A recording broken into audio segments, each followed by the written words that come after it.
Poniendo aquí la grabación.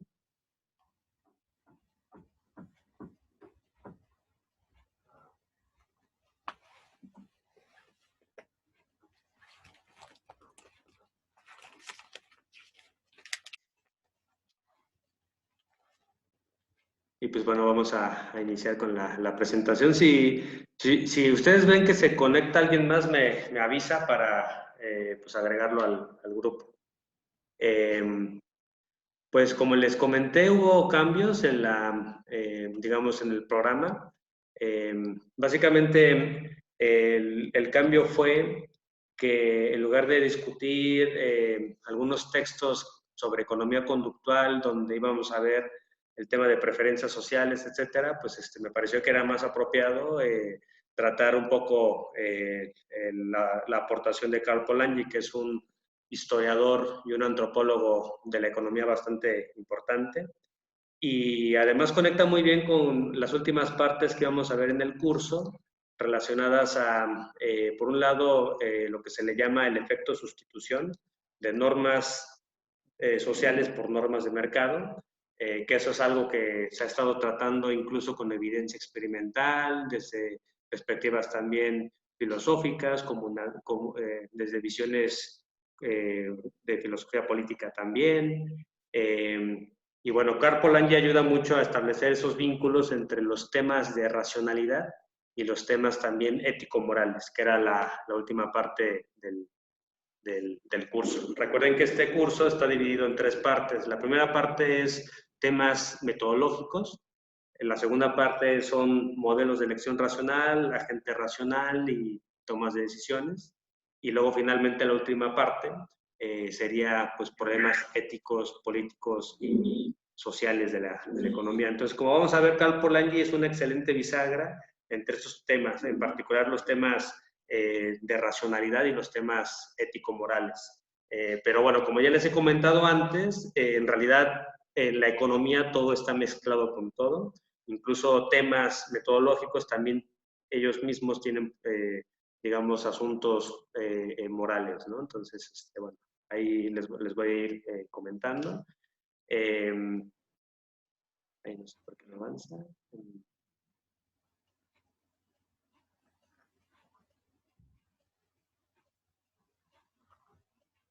Bueno, aquí esto me está boicoteando un poquito. A ver si ahorita se pone bien.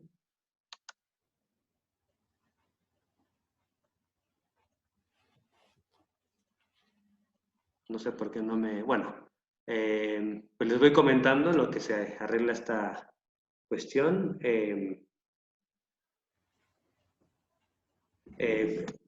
Pues un poco haciendo la recapitulación de lo que hemos estado viendo en sesiones pasadas, pues hemos estado tratando todo el tema relacionado al agente racional en economía.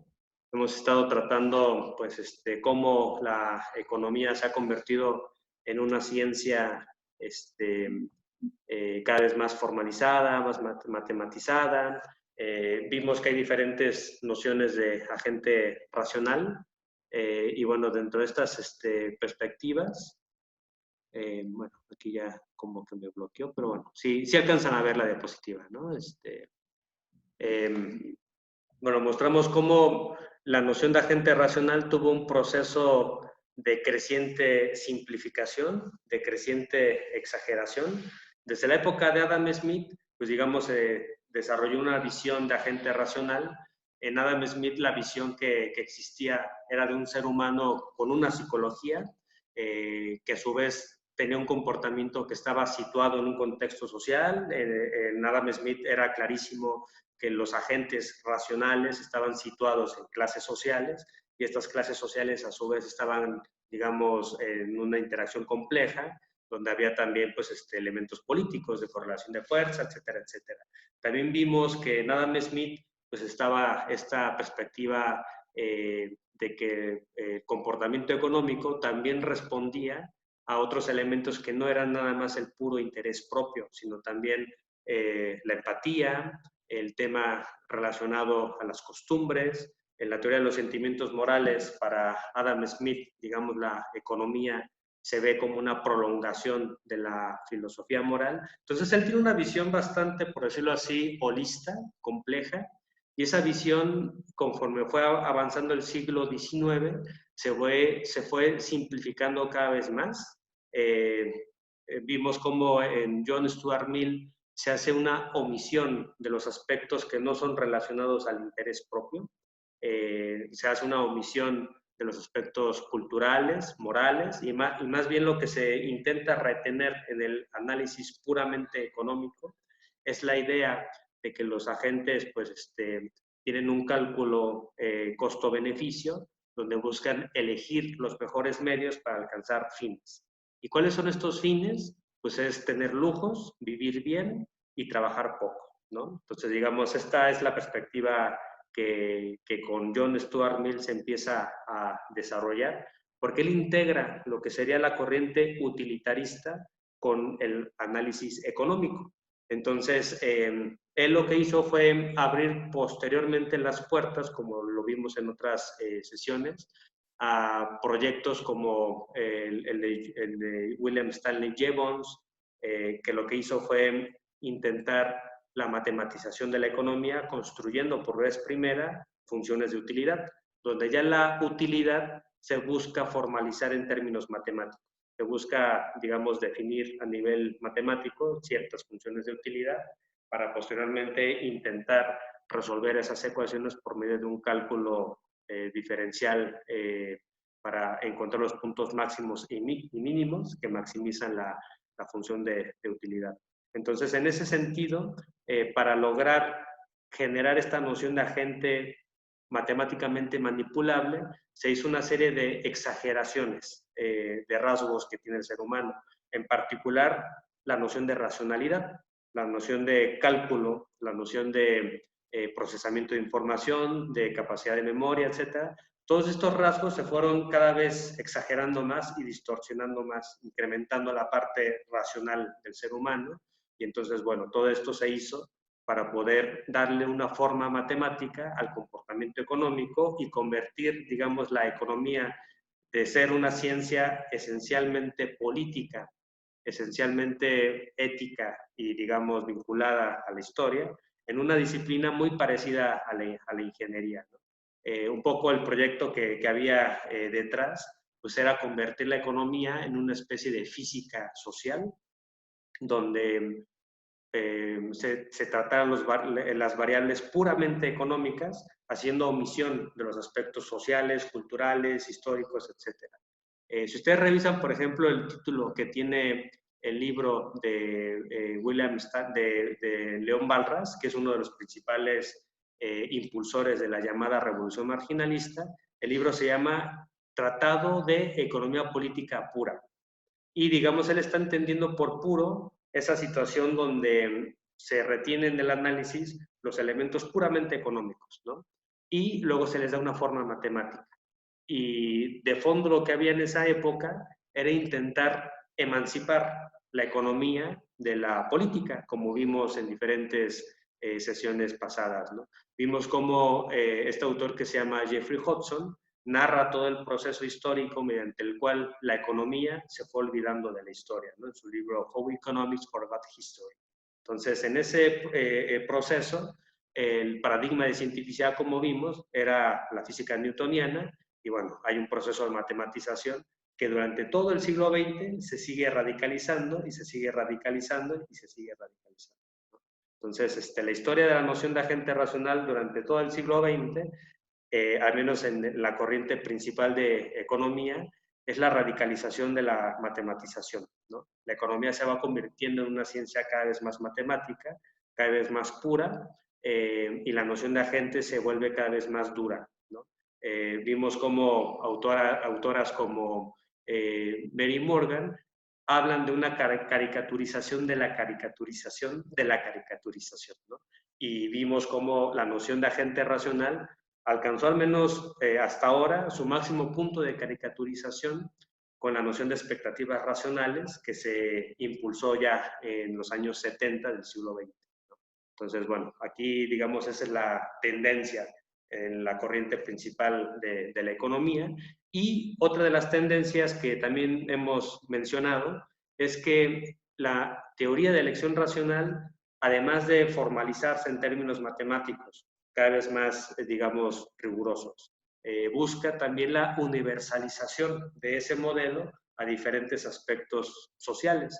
Incluso mencionamos autores como el premio Nobel alumno de Milton Friedman, Gary Becker, que justamente le dieron el premio Nobel por aplicar métodos de la teoría estándar de elección racional y de la teoría de juegos a análisis antropológicos, a análisis sobre el crimen, sobre elección de pareja, etcétera.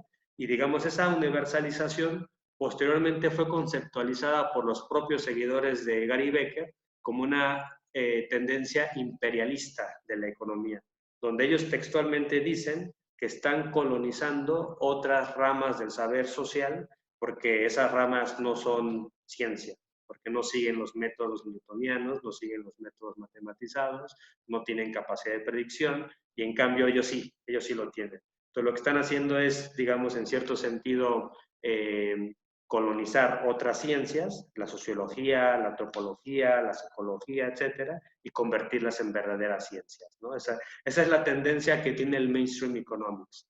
Reitero, una tendencia a la creciente simplificación y exageración del ser humano en los modelos económicos, la creciente matematización de la economía y al mismo tiempo la universalización a partir de esta visión axiomatizada de agente racional al conjunto de las ciencias sociales.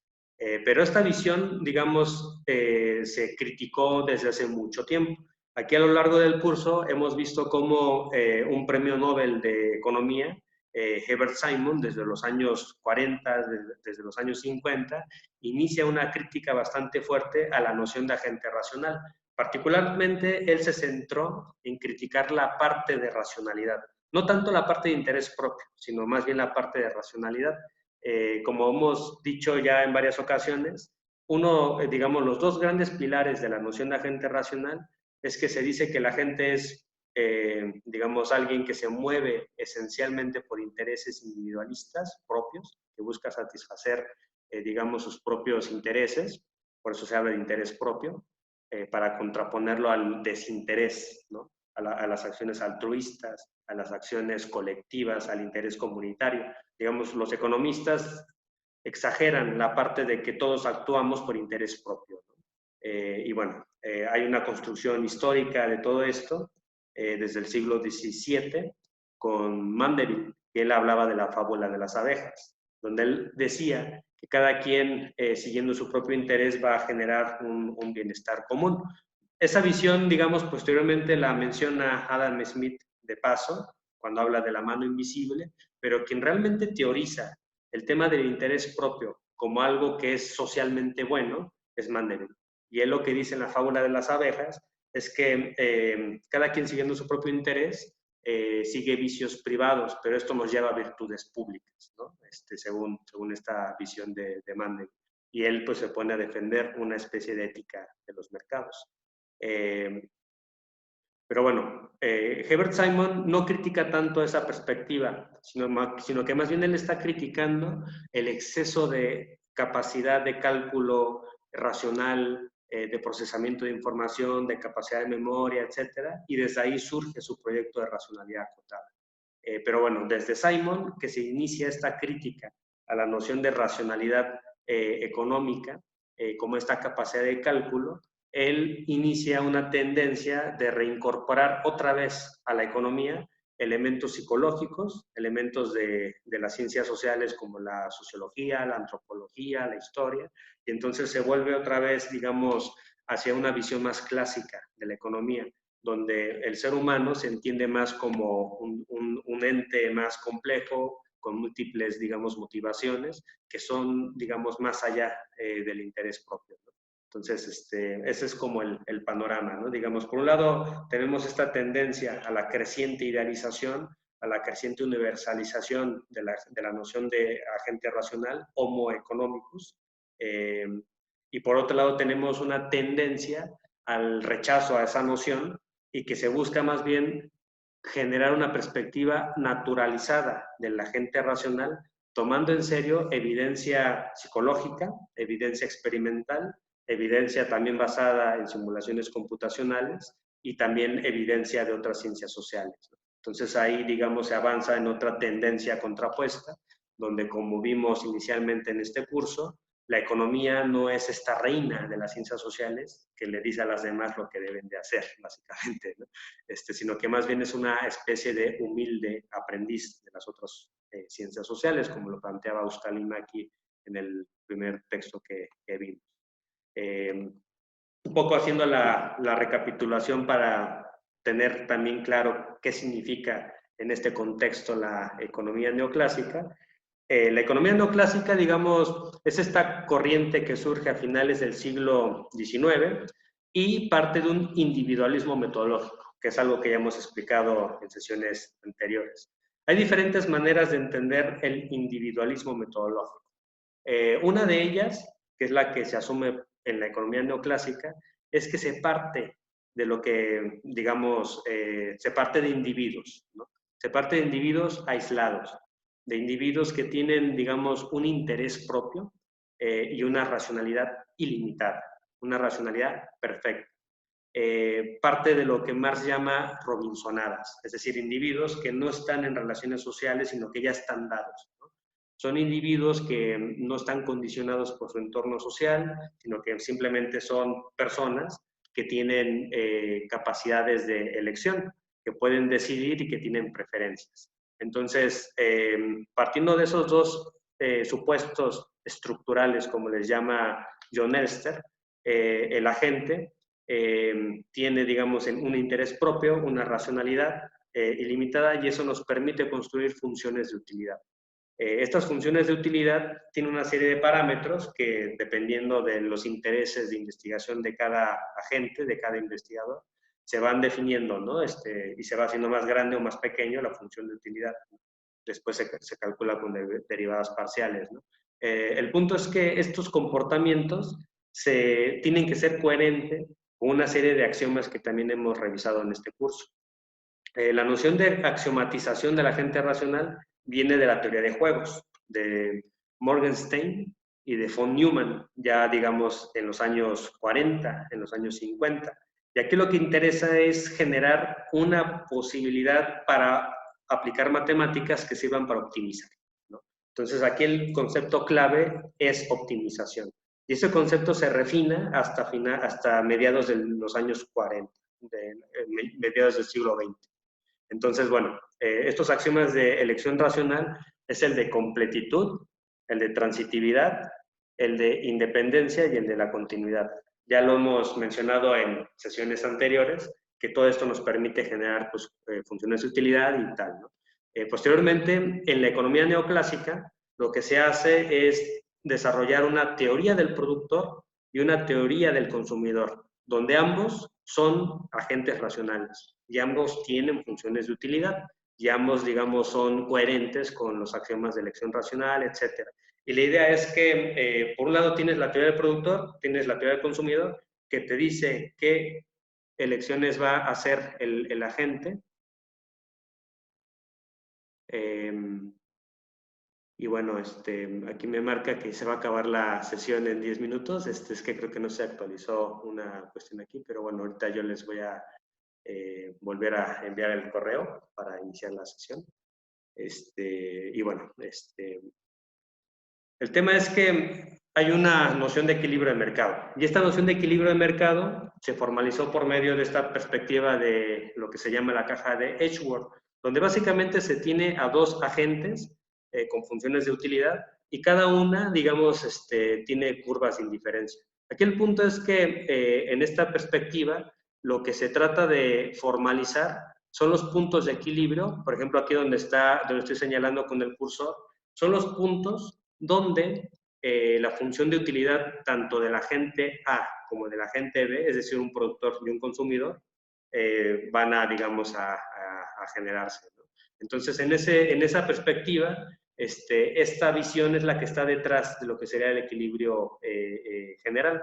Es una noción de equilibrio que parte de, reitero, de esta perspectiva de agente racional, maximizador de utilidad, está formalizada, etcétera, y ahí, digamos, se plantea que cada quien, siguiendo su propio interés, busca maximizar sus propios costos, sus propios beneficios, y la idea es que todo el mundo tiene que hacer eso, si queremos salir bien del mercado, ¿no? Pero al mismo tiempo se asume que es un concepto normativo. Se cree que todo el mundo que va al mercado, en efecto, hace este tipo de operaciones, hace un tipo de operaciones, cálculo beneficio, etcétera, etcétera. Otra noción de equilibrio que está en el centro de la economía, digamos, neoclásica, es lo que se llama el equilibrio económico walrasiano, donde por medio de estas funciones se construyen funciones de producción, funciones de consumidor, etcétera. Se generan, digamos, funciones de oferta, funciones de demanda, y posteriormente se busca encontrar los puntos de equilibrio donde oferta y demanda coinciden, ¿no? Entonces, del lado izquierdo tenemos un esquema tradicional de marshalliano, que es muy típico de la economía, donde se habla de cómo se genera digamos, un tipo de oferta y de demanda, etcétera. Y del lado derecho tenemos lo que se le conoce como la famosa telaraña de Walras, ¿no? Donde al final la idea principal es que el juego, oferta, demanda, va a llevar el precio finalmente a un punto de equilibrio. Y ese punto de equilibrio es el que nos va a permitir decir que los mercados se autorregulan, que los mercados funcionan de una manera eficiente, de una forma eficaz y que permite, digamos, en este escenario, pues defender la idea de que los mercados no necesitan intervenciones, pues porque la oferta y la demanda, con este juego constante de interacciones, van a llegar a un punto de equilibrio. Un poco la metáfora que se tiene aquí proviene de la termodinámica, como lo vimos con Philip Mirovsky, donde tienes, digamos, en la termodinámica, dos cuerpos, que uno tiene calor, uno está frío, y entonces la interacción entre los dos en un sistema cerrado nos va a llevar a un equilibrio térmico. Y ese equilibrio térmico finalmente nos va a llevar a una situación donde se van a quedar estables ahí, ¿no? Entonces la idea principal de la economía neoclásica es que el equilibrio es usualmente único, es estable y se mantiene en el tiempo, ¿no? En este sentido. Y bueno, esta es la visión muy en general a grosso modo, de la teoría neoclásica del mercado. Digo, estoy aquí, digamos, yendo muy, muy rápido, pero principalmente este es como el punto principal de la perspectiva neoclásica. Luego, posteriormente, se hacen más complicaciones, se hacen más aplicaciones, se individualiza esta perspectiva a estudiar mercados financieros, mercados cambiarios, etcétera, pero básicamente la idea de fondo es que los mercados funcionan de manera eficiente porque todos los agentes son racionales. Y como todos los agentes son racionales, van a estar teniendo comportamientos que son pues coherentes con sus propios intereses, y finalmente esto nos va a llevar a puntos de equilibrio. Entonces, esta perspectiva ha sido muy cuestionada. Una de las principales críticas que se suele hacer es que, digamos, no se hace explícita cuál es la ontología social detrás de estos modelos. Usualmente se nos presentan a los economistas como modelos técnicos, como modelos que funcionan sin ningún problema, y digamos en este sentido no se explicitan cuáles son los compromisos ontológicos que están detrás de estos modelos, ¿no? Autores como Tony Lawson, que también hemos visto en este curso, hacen una caracterización muy precisa. Por un lado dicen, la noción de agente que se tiene aquí es claramente una noción no humana, es una noción de homo economicus, que digamos durante el siglo XIX pues se planteó como una crítica de la perspectiva que asumían los economistas, como para decir que es una perspectiva completamente, por decirlo así, ficticia del ser humano, ¿no? El Homo economicus es un ser no humano, no es el Homo sapiens.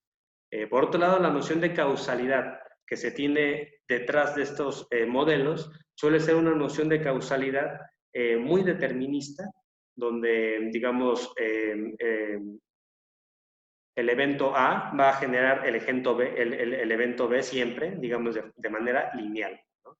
Y al mismo tiempo es mecanicista, como si fuese una especie de reloj que todo el tiempo está, digamos, con unos mecanismos operando que nos va a llevar a este contexto. Como podemos ver, la noción de equilibrio que está detrás es una noción de equilibrio que supone que el mercado es un sistema cerrado y con eso se mantiene, digamos, en un proceso de autorregulación. Y como hemos visto, hay una tendencia hacia la deshistorización, hay una tendencia hacia la descorporalización de la gente racional y hay una tendencia hacia la despolitización. Simplemente veamos los modelos de equilibrio balraciano o los modelos de la caja de Edgeworth y digamos ahí no se ven ciertas especificidades culturales, no se ven especificidades geográficas, la parte de las relaciones de poder tampoco está integrada en el análisis y en ese sentido pues la economía pues se convirtió en una economía pura, ¿no? Y bueno, se va a acabar ahorita la sesión porque lamentablemente el Zoom que me dieron parece ser que no lo renovaron y bueno, solo tengo los 40 minutos, entonces ahorita que se acabe la sesión voy a volver a abrir otra sesión y se las voy a enviar por el correo, ahí para que estén atentos. Les pido una disculpa, la verdad es que yo no sabía que se iba a vencer esta... ¿cómo se llama? Cuenta de Zoom, pero bueno, ahí lo manejamos. Igual voy a ver si lo puedo mejor abrir por Jitsi, porque en Jitsi no hay limitación de tiempo. Entonces mejor lo voy a abrir en Jitsi y ahorita continuamos la sesión por ahí. Entonces les pido una disculpa otra vez y ahorita les vuelvo a enviar un mensaje. Entonces, hasta ahorita nos vemos. Ahí te vemos. Sí, sí, sí.